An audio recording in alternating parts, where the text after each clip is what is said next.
Okay, nakaraang kahapon ba, isang araw, yung All Souls Days o All Saints Day, kung ano man ang tawag natin, ay katatapos ng na-experience natin na tayo na kung sa Panchung Bataan. Sa sementeryo. At sa sementeryo, makita natin, nung mga ilang taon lang puno na yung Kasi natatandaan ko nung mga ilang years, nagbabakasyon kami, ilang years lang nun, 2 years pa lang ako rito na kakaunti lang yung unang punta ko roon, ay kakaunti pa lang yung nakalibing. Ngayon, nakikita nyo, dikit-dikit na halos hindi na ako magkasya. Ang ganito na. Oo. Tapos, nag-extend ngayon ang Mount Zion ng another place para sa susunod mapupuno ulit ilang years na. Sabi ko sa mga kabataan nung gabi, sabi ko, daming tao. Alam niyo ba na karamihan sa pumupunta rito, sila naman yung pupuntahan next year. Hindi ako hindi ako nagpa-prophecy. Pero kung titingnan niyo yung salita ko, totoo yun Kasi anytime, any day, pwede tayong kunin ng Diyos. Imagine mo, saglit lang punong-puno na yung mga cemetery, halos wala namang paglagyan Nung nakipaglagin tayo kay Nika, halos karamihan sa mga nicho doon sa apartment, tinatanggal na kasi halos expired na yung kanilang contract. At kapag hindi pinuntahan talaga, binigyan sila ng 1 week na palugi. Na kapag hindi pinuntahan at hindi sila nagbayad, tatanggalin yun. Hindi natin ako saan lalagay yun. Kaya daming bakante. Nagululuhan. Hindi natin alam kung saan natin. Maaaring iyon ay pararent ulit. At mapupuno ulit yan. Pero ang tao, busy sa maraming bagay. Busy tayo sa paghahanda, preparation, yung place, yung gagamitin, baka umulang, kailangan natin ng tent, kailangan natin ng food, kailangan natin ng merienda o chichirya, para habang naghihintay tayo, ay makita natin at medyo ma-relax na mga. Pero never na kuminsan napapag-usapan natin during November 1, ay yung ating namang mga kaluluwa. Nakapokus tayo din sa mga tao o sa mga bagay na wala na rito. Nung nag-BBS kami sa Santa Barbara, ang na-topic ni Pastor Ray ay Luke chapter 16. Ang Luke chapter 16 ay istorya po ng mayaman at saka ni Lazaro. Pero makikita natin, sa istorya po ng Luke 16, mismo ating Panginoon sa Kristo na parehas silang namatay, tama? Pero isa lang ang binanggit na inilibing, yun yung mayaman. At nung namatay mayaman, siya yung inilibing. Dapat tingnan natin yung background, kasi mayaman siya. Pagka mayaman yung preparation, meron Yung mahirap kasi, according sa culture at background, ay may mga mahihirap na kapag talagang salat na sa buhay ko, halos kung saan na lang mailagay. Kaya never binanggit doon sa story, o hindi man gano'n ka-importansya, pero ang pinaka-importante ron, yung life after death. Yung pagkabuhay na maguli, o yung buhay natin pagkatapos tayong mamatay dito. Next year, hindi natin alam kung anong ating makikita ulit o matutunghayan. Ngayon, yung celebration ng Halloween, which is, sa ibang salin ay All Saints Day, All Souls Day kung tawagin, ay in my own view, tsaka conviction, hindi naman siya masamang i-celebrate. Kasi ang ating pagtatalakayin ay patungkol po sa what does the Bible say about Halloween? Tingnan lang po natin kasi sineselebrate namin ito taon-taon. Actually, according sa mga culture o bawat countries, meron sineselebrate. Even ang ating Panginoong Jesucristo. Noong panahon na matay ang ating Panginoong Jesucristo, ay siya yung nilibing. And then that particular time, sabi po sa John chapter 19, in verse 39 to 40, he was accompanied by Nicodemus. Si Nicodemus, siya yung kausap na sa John chapter 3. Siya po isang Pharisee or leader in that time. The man who earlier had visited Jesus at night, Nicodemus brought a mixture of myrrh and aloes, about 75 pounds. Taking Jesus' body, the two of them wrapped it with the spices and strips of linen.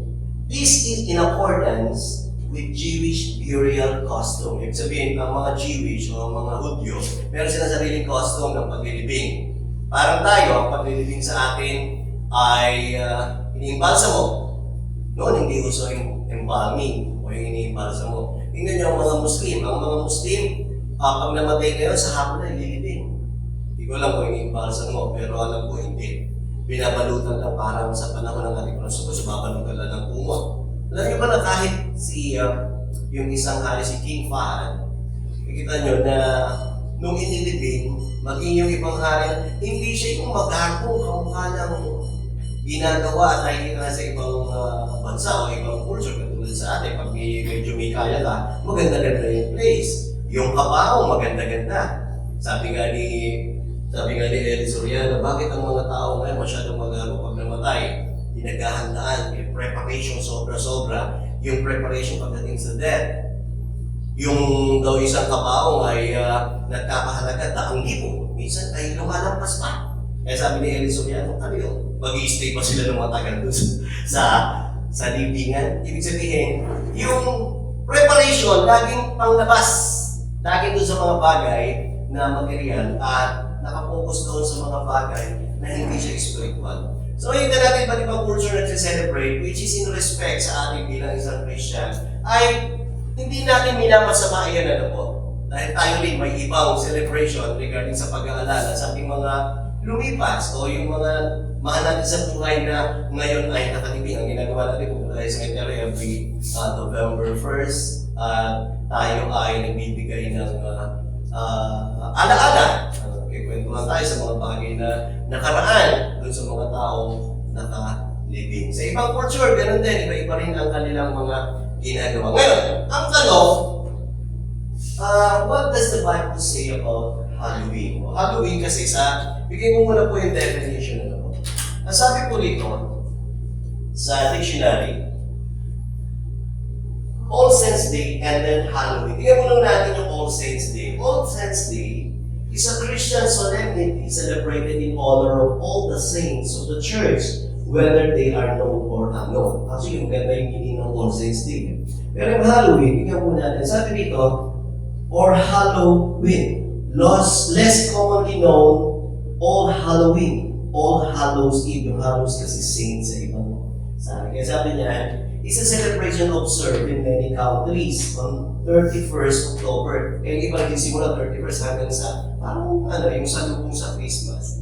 Kaya na nangyayari. 31st hanggang sa Abulo. The eve of the Western Christian feast of All Hallows Day. It is at the beginning of the observance of All Hallow Tide. Actually, meron pang definition yan. Hindi na lang yan. The time in the liturgical year dedicated to remembering the dead, which is okay naman yun, inaalala yung mga patay na po. Kaya lang, sabi po rito, including saints or hallow, martyrs, and all the faithful departed. Ito ho, magkakaroon ng problema.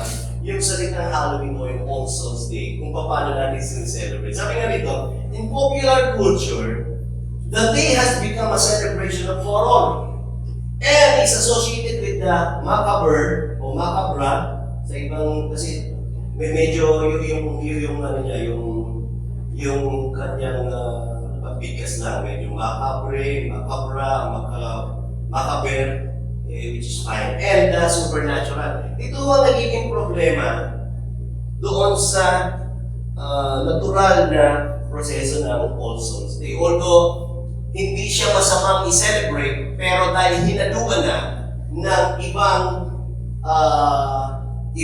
mga celebration o naka-attach doon sa salitang Halloween. Like for example, yung macabre, tingnan ko lang po yung sabi po rito, ay having death as a subject, comprising or including personalized presentation of death. Ibig sabihin, parang nagkakaroon na siya ng malalim na meaning at ginagawa ng parang nakakatakot o yung ambience niya, ang feeling ay hindi na siya talagang pag-aalala, kundi meron ng mga kakaibang ginagawa ang tao. Like for example, yung supernatural refers to phenomena or entities that beyond the laws of nature. Nagkakaroon na, halimbawa, may mga meaning ang lahat ng bagay. Yung kandila, bakit naglalagay ng kandila? Dahil yung usok daw.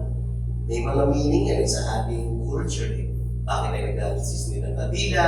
Bakit ay nag-aalay ng bulaklak? Actually, yung panahon natin ng Yeso Cristo, mahalaga yan, bulaklak. insenso, ginagamit po yan. Pero meron mga specific na pinagagamitan, hindi lang po doon sa pag-aalala ng mga namatayan. Kaya kung tinignan natin, ang isang nakaatas doon sa celebration, na ating sineselebrate, every November 1, ay yung tinatawag na, hindi ba meron din nung nakaraan bago nung 31, ay nakapanood tayo sa Santa Barbara nung trick or treat.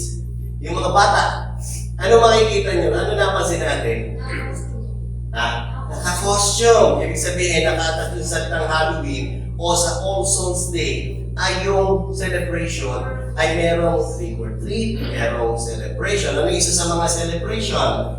Yung tinatawag na merong parties, bonfires, divinations, yung mga games na involved sa mga death, and then visiting haunted attraction, nakapanood ko sa mga telebisyon, pinupuntahan yung mga haunted house. Nagiging siya, yun yung mga kapet na kung saan ay parang yung feeling mo parang November 1 ay nakakatakot.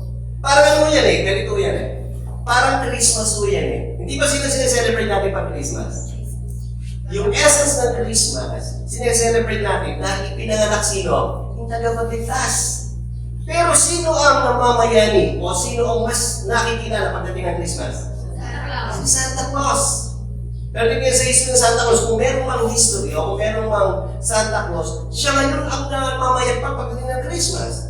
Yung color red, yung kanyang suot, even ng mga babae ngayon, ginamit na para maging Santa Claus. Ang yung mga suot, napakahiksi. Yung talagang hindi na Santa Claus. Papakita natin, merong pinagmulan yung history, pero yung essence, nawawala na siya. Parang itong sineselebrate natin November 1, yung essence na solemnity, sabi nga niya, is a Christian solemnity celebrated in honor of all the saints of the church, whether they are known or unknown. Kaya nga lagi ko naaalala habang pinabasa ko doon, naalala ko lagi yung kwento ko ng Luke chapter 16. Which is, reminder ho ito, hindi para sa mga patay.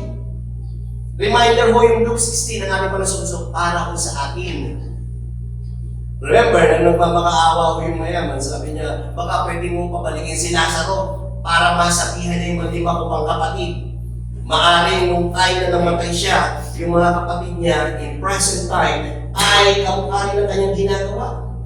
Yung mga patuloy sa pagkakasala. Kaya ayaw niyang mapunta ron yung kanyang mga kapatid. So, this is the basic meaning ng Halloween of All Saints Day. Hindi siya masama, kaya lang nagiging masama siya kapag nahaluan na o naka-attach na yung mga bagay na hindi dapat i-attach o hindi dapat kasama doon sa celebration. Si David, nung namatay yung kanyang best friend na si Jonathan, talagang naglumo o nagdalamhati siya. Even si Martha and Mary, nung namatay si Lazaro, hindi ba ganun na lamang yung kanilang sinhig ng kanilang, kasi nandudulo yung memories at hindi yung matatanggal yun. Kaya kung makikita nyo, ganun na lang pagmamakaaawa niya sa ating Panginoon sa Kristo, na dapat kung nandun natin kung sa sabi ni Martha at ni Mary, dapat hindi mamamatay yung kanyang kapatid. Pero ano ginawa ng Panginoon? Binuhay niya si Lazaro. Okay. Another definition, but ito naman medyo negative. Ang sabi nito, Halloween, based on the history of Halloween, dito na nagkaroon ng attachment. Yung original na kahit naman tayo, meron tayong mga ginagawa. Halimbawa, di ba tayo nag-celebrate ng birthday? Ang Panginoong Jesucristo, sineselebrate natin December 25, which is yung December 25. Hindi talaga eksakto 25, ipinanganak ang ating Panginoon. So, hindi talaga December. Sabi nung ilang mga scholar natin ay September. Kine-question tayo bakit natin sineselebrate ng 25. Ano ngayon kung celebrate natin ng 25? Ang sineselebrate naman natin ay yung essence ng pangyayari, yung ginanapan ng Panginoon. Hindi yung pagan na kung saan sinasabi na galing daw sa pagano. Sabihin na natin, sa history ay ginanap o itinama sa 25 dahil celebration ng ibang nagsasamba sa pagan. And then yung nag-founder na nagbigay ng 25 ay ang kanyang puso dahil para madala yung karamihan sa mga hindi sumasamba sa Panginoon, matalan nila sa Panginoon. Kaya i-celebrate yung 25, which is hindi naman iyon ang isa sa mga makikita nating katotohanan doon sa history kung babasahin natin kabuuan ng history regarding sa Christmas. And then, nakikita natin, sabi nila ay September. Ilang mga denomination sinasabi nila na July or September. Sa pagitan nun, hindi siya sa panahon ng taglamig. Kasi sa panahon ng taglamig, edi ang ating Panginoong Jesucristo gininaw doon sa sabsaban. Maraming mga reasoning na makikita natin na hindi tinutungo kung ano yung essence ng sineselebrate. Kundi yung lahat ng negative pinupukol. Tingnan niyo, yung mga nakakaalam, dami kong narinig ng mga pastors, even scholar natin, sabi nila, September or July sa pagitan nun, hindi sila nagsiselebrate. Alam naman pala nila. Maraming nakakaalam sa September na hindi sineselebrate. Yung birthday sineselebrate yung pakayakapanan natin ng Panginoon. Tama ba? So yung mga filosofiya ng tao, hindi siya tumatama kung sa gusto at kalooban ng tao para sumamba sa Kanya. So ay kita natin, dito naman sa Halloween, o sa sineselebrate natin every November 1st, based on the history of Halloween, according to history.com, it was a Celtic festival. Dito nanggaling yan sa Celtic festival of Samhain. Diyan nakuha ngayon yung mga naka-attach na pinitingnan natin mga celebration. Diyan naka-attach yun. And like bonfire stored of ghosts, it was in the 8th century when Pope Gregory III incorporated some of the traditions of Samhain na nagpasok na into All Saints Day, which occur on November 1. Kaya tayo ngayon celebrate na November 1. Kaya lagi natin sinasabi na eventually, this holiday became commercialized and found its way into our modern culture. Kaya nakasama na tayo sa celebration. Kaya anong sinasabi natin, bakit natin sineselebrate o nire-respect natin na maging mga Kristiyano ay nagsiselebrate? Ang hindi lang natin dapat i-adapt yung isinamang mga tradisyon na hindi dapat isama doon sa ginaganap na celebration o yung pagluluksa natin o pag-aalala doon sa mga kapatid. Imagine ninyo, naglalakad dyan, pati si school na yun, uso-uso na yan. Naalala ko nung nagpunta ako ng SM, matagal-tagal na yun meron akong dinalang pinadala. Nagtatakbuhan yung mga bata kasi pinaguso na sa school Yung magsuot kapag November 1 or before November 1, nagsusuot ng mga kasuotan. Anong isa sa mga kasuotan kung bakit pinagbabawal yung attachment doon sa Halloween? Yung mga mangkukulam. Hindi lang mangkukulam, pati yung mga demonyo. Merong sungay, may buntot, merong mga dragon, merong napakarami. Bakit ko sinasabi to? Kasi doon hindi nagiging tama yung celebration. Lumalawak siya, nakikita natin, minamana na ngayon pati mga Kristiyano. Pati mga Kristiyano nakikiselebrate. Nagsusot ng mga sukuting mangkukulam o sukutin ng mga demonya o ng mga bagay na hindi dapat at nararapat sa salita ng Diyos. Sabi po ni Apostol Pablo,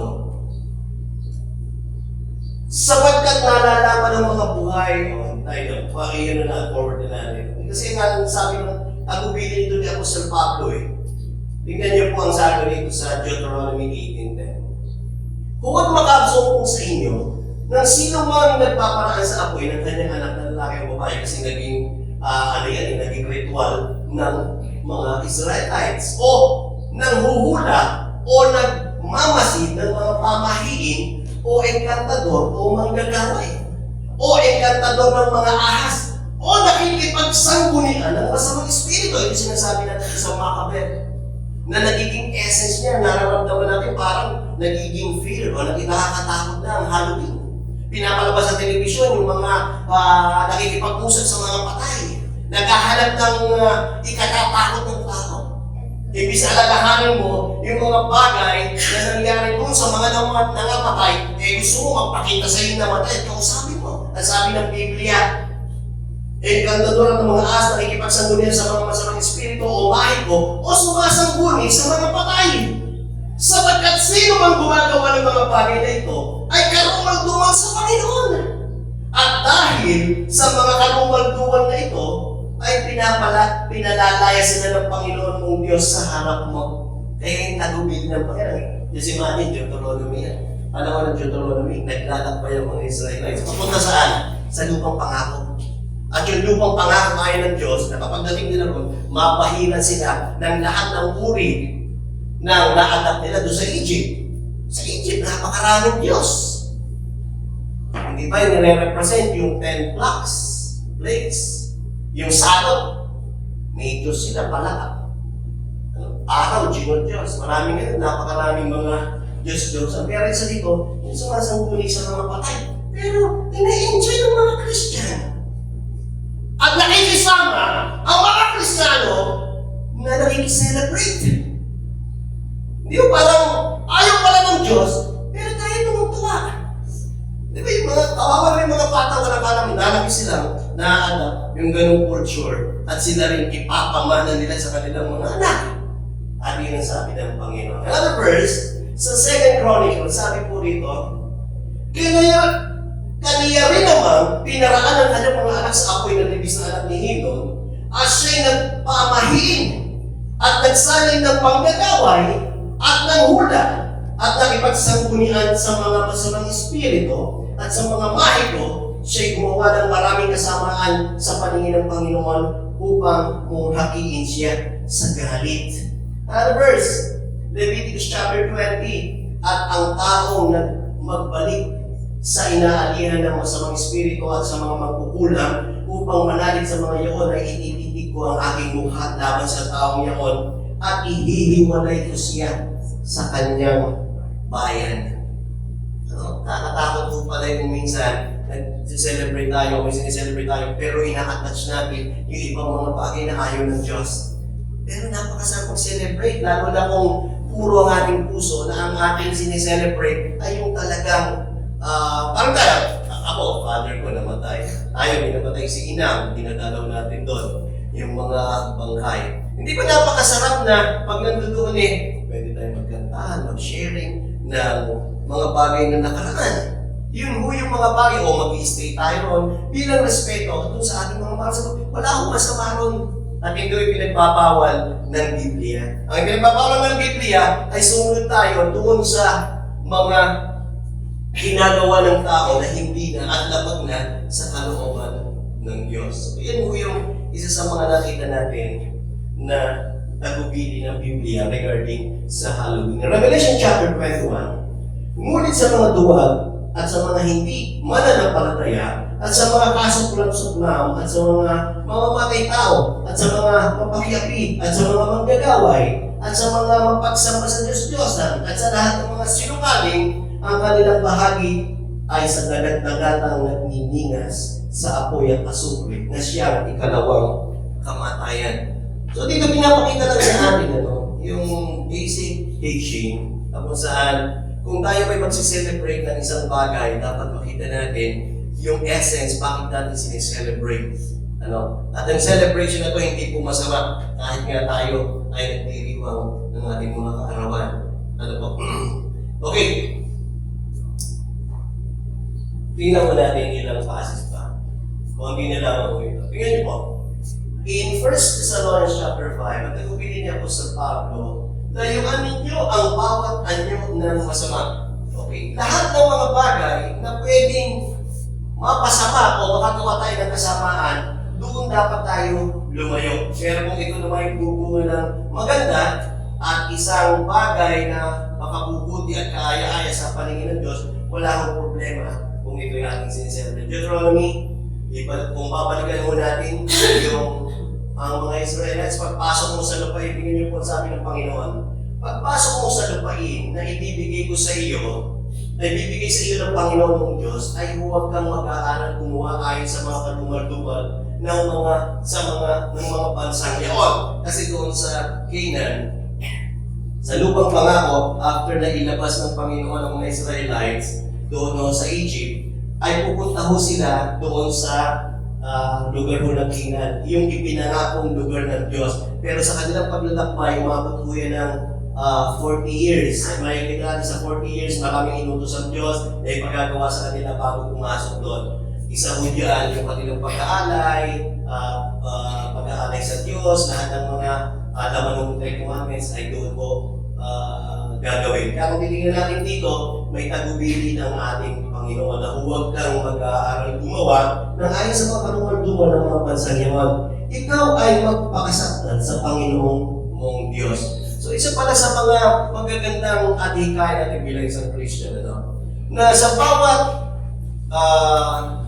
dumarating sa ating mga celebration o anumang mga bagay na ginagampanan natin, lagi nating pag-aralan, lagi nating isipin kung magkaroon tayo ng question mark, tama ba ito sa harapan ng Diyos? Yung gagawin ko ba ay kakaya-aya ba ito sa Panginoon? Which is yun ang gusto ng ating Panginoon. Okay, last verse. Pero mabisa na natin ito, tanda natin ito. Jeremiah 29:11, kahit nakapikit, maraming nakakabisa. Sapagkat matitundo po sa mga plano ko para sa iyo. Mga planong hindi ninyo ikasasama, kundi para sa inyo ikabubuti. Ito yung mga planong magdudulot sa inyo ng kinabukasan punong-puno ng pag-asa. So, Ezekiel chapter 3 verse 9, ang Panginoon ay hindi nagpapabaya sa kanyang pangako gaya rin na akala ng ilan. Sa halip, nagbibigay siya ng pagkakataon sa lahat ng sapagkat hindi niya nais na may mapahamak, kundi lahat ay makapagsisi at tumaling sa kasalanan. So, habang nabubuhay tayo, mga kapatid, meron tayong pag-asa o chance o yung opportunity na binibigay ng ating Panginoon para gawin at itama yung lahat ng mga bagay na ginagawa natin sa lupa kung ito ay mali. Makikita natin ito sa patuloy na pag-aaral natin ng salita ng Diyos. Okay, Ephesians chapter 5, kaya huwag kayong makisama sa kanila. Dati kayo'y nasa kadiliman, ngunit ngayon nasa kaliwanagan na, sapagkat kayo'y nasa Panginoon. Mamuhay kayo ngayon na nararapat sa mga taong nasa liwanag, sapagkat pawang mabuti, matuwid na totoo ang ginagawa ng namumuhay sa liwanag. Sikapin ninyong matutunan kung ano ang kalugod-lugod sa Panginoon. Huwag kayong makibahagi sa mga gawain ng kadiliman na walang ikabubungang mabuti, sa halip ay ibunyag ninyo ang mga yaon at ubigin niya ng Panginoon. Kaya Apostol Pablo, kaya makikita natin bakit kung minsan kahit tayo sa ating mga mahal sa buhay, lahat tayo nakaatap lahat tayo nakapala ng mga kultura ng ating mga magulang o yung mga matatanda nating mga magulang na dapat ay pinag-aaralan natin kung ito ba ay nasa tama pang kalooban ng Diyos. At kung hindi, ayun ang tagubili ng Apostol Pablo, huwag kayong makipahagi sa mga gawain ng kadiliman na walang ibubungang mabuti, sa halip ay ibunyag ninyo ang mga iyon.